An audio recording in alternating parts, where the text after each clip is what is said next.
In today's video, I'm going to show you the best PS4 emulators for PC that you can actually use.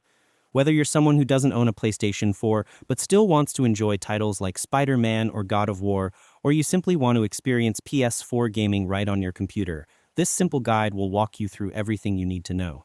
First, let's start with Orbital, one of the most talked about PS4 emulators. To try it out, head over to the official Orbital GitHub page and download the files directly from there. Once you've installed it, you'll notice it's designed to emulate the PS4 operating system itself, not just the games. While it's still under development, Orbital is the only emulator that aims for full compatibility with actual PS4 hardware. It's open source, stable for testing, but don't expect to run ALA titles smoothly just yet.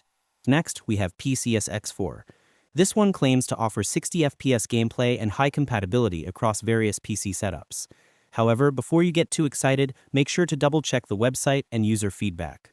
Many users across gaming forums have reported this emulator as suspicious, and several reviews even label it a potential scam. If you decide to test it, do so cautiously and never download from third-party links that aren't verified. Now, moving on to Kite, the new and exciting option on the list. Kite is still in its early stages, but has already shown promise by running a few commercial PS4 titles and even some PS5 homebrews. It's completely free, actively updated, and available on GitHub. Many users on Reddit have shared positive experiences with it, praising its performance and clean interface. To make your experience smoother, make sure your PC meets the minimum requirements: a strong GPU, plenty of RAM, and a stable internet connection for downloads. Also, ensure your emulator version is always up to date to avoid bugs or compatibility issues. Once you've installed your chosen emulator, test it out with lighter PS4 games first to ensure everything runs properly. After that, you'll be able to enjoy the PlayStation experience right from your PC. And that's all there is to it.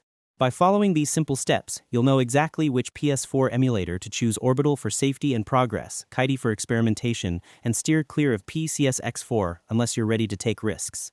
Thanks for watching, and if this guide helped you, don't forget to like and subscribe for more tech tips.